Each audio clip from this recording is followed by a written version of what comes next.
ఇడిచిపెట్టా. ఇప్పుడు రేవంత్ రెడ్డి నేను తాటి చెట్లెక్క పెరిగినా ఎట్లా పెరిగినా అనేది అవసరం లేదు. ఇప్పుడు కావాల్సిందేంది, నువ్వు 45 రోజుల్లో వేస్తానన్న రైతు బంధు ఎప్పుడు ఇస్తావు గది అడుగుతున్నా, దానికి సమాధానం చెప్పు నా రైతుల పక్షాన. రైతు బీమా ఆగిపోయింది, గా రైతు బీమా చేస్తావా చెయ్యవా గాముచ్చట కావాలి. కానీ నేను తాటి చెట్లెక్క పెరుగుతాయి, నీకు రైతులకేం అవసరం, నాకేం అవసరం, నీకేం అవసరం? అరే పంటలకు పోయిన యాసంగి బోనస్ ఎగ్గొట్టినావు, ఈ యాసంగి బోనస్ ఎగ్గొట్టినావు, గది ఇస్తావా ఇయ్యవా చెప్పు తప్ప నా ఎత్తుతో నీకేం పని? అరే పిల్లగాళ్ళకు ఇలా ఫీజు రియంబర్స్మెంట్ ఇస్తలేవు, 30 లక్షల మంది ఎస్సీ ఎస్టీ బీసీ పిల్లల చదువులాగమైనవి, గది ఇస్తావా ఇయ్యవా నేను నిన్ను అడుగుతూనే ఉంటా. నువ్వు నన్ను తిట్టినా, నా ఎత్తు గురించి అడిగినా, నా పొడుగు గురించి మాట్లాడినా, బిడ్డ ఫీజు రియంబర్స్మెంట్ ఎప్పుడు ఇస్తావో నేను నిలదీస్తూనే ఉంటా. మా నిరుద్యోగ యువకులకు మొదటి ఏడాది 2 లక్షల ఉద్యోగాలు ఇస్తా అన్నావు, గది ఇచ్చేదాకా నిన్ను గల్లబట్టి అడుగుతూనే ఉంటా, నేను ఇడిచిపెట్టా. గీముచ్చట మాట్లాడు, రైతు బంధు గురించి మాట్లాడవు, రైతు బీమా గురించి మాట్లాడవు, 24 గంటల కరెంటు గురించి మాట్లాడవు, ఫీజు రియంబర్స్మెంట్ గురించి మాట్లాడవు, పిల్లల ఉద్యోగాల గురించి మాట్లాడవు. మా గౌడన్నలు 700 మంది చచ్చిపోతే వాళ్ళకు వచ్చే ఎక్స్గ్రేషా ఇయ్యాలటికి రాలేదు, గౌడన్నల గురించి మాట్లాడవు, బీసీల గురించి మాట్లాడవు, ఎస్సీల గురించి మాట్లాడవు, ఎస్టీల గురించి మాట్లాడవు. నా ఎత్తు గురించి నీకేం అవసరం?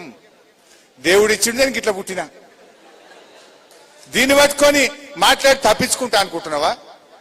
నువ్వు నన్ను ఎంత తిట్టినా, నన్ను ఎంత గిల్లినా నేను నీ స్కాములు బయట పెడుతూనే ఉంటా, నీ హామీలు అమలయ్యేదాకా నిన్ను ప్రశ్నిస్తూనే ఉంటా. నిన్ను ఇడిచిపెట్టేది లేదు రేవంత్ రెడ్డి. ఇడిచిపెడదామా? అడుగుతూనే ఉండాలి మనం బీఆర్ఎస్ కార్యకర్తలు. నేను రేవంత్ రెడ్డిని ఇంకోటి అడిగిన, ఈ మధ్య మనం ఏమైనా అడిగితే ఏమంటే పైసలు లేవా అంటాడు. అంటుండా? ఏదైనా అడగానే నన్ను కోసుక తిన్నా పైసలు లేవు అంటాడు. మరి లేవా నిజంగానే పైసలు? ఉన్నాయి. నీకు మనసులో ఎక్కడ కమిషన్ వస్తే ఇక్కడ పైసలు పెడుతుండు. పిల్లలకు ఫీజు రియంబర్స్మెంట్ ఇస్తే కమిషన్ రాదు కదా, రైతులకు రైతు బంధు వేస్తే కమిషన్ రాదు కదా, రైతు బీమా వేస్తే కమిషన్ రాదు కదా, పంటలకు బోనస్ ఇస్తే కమిషన్ రాదు కదా, మా ఎస్సీ ఎస్టీ బీసీలకు కార్పొరేషన్లలో లోన్లు ఇస్తే నీకు కమిషన్ రాదు కదా. అందుకోసం ఆడలేవు అంటుండు. కాంట్రాక్టర్లకు మాత్రం బిల్లులు ఇస్తుండ్రు.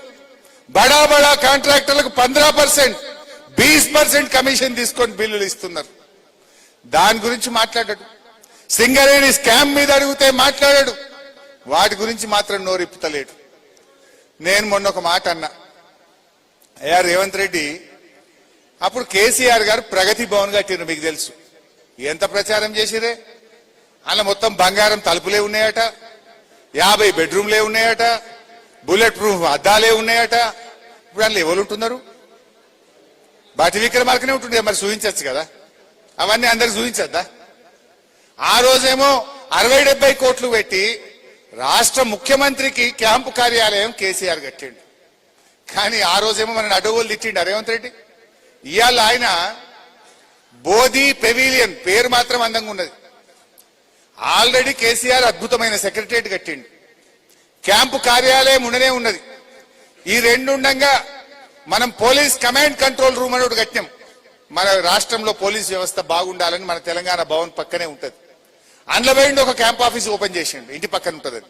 సెక్రటరియట్ బోర్డు ఆ ఏమైనా పోలీస్ కమాండ్ కంట్రోల్ రూమ్ లో పోయి కూర్చుంటూ పెట్టిండు.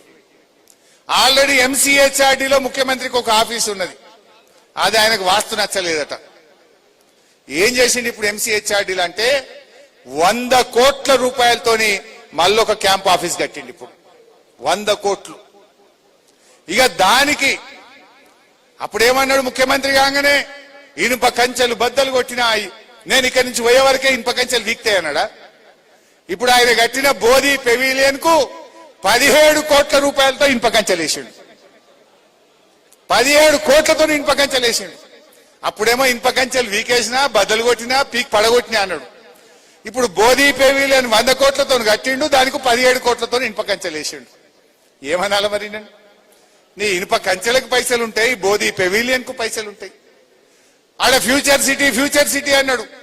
మొన్న పోయి ఇనాగ్రేషన్ చేసిండు, ఆడొక సీఎం క్యాంప్ ఆఫీస్ కట్టిండు, ఫ్యూచర్ సిటీలో 100 కోట్లు పెట్టిండు, దానికి పైసలు ఉంటాయి.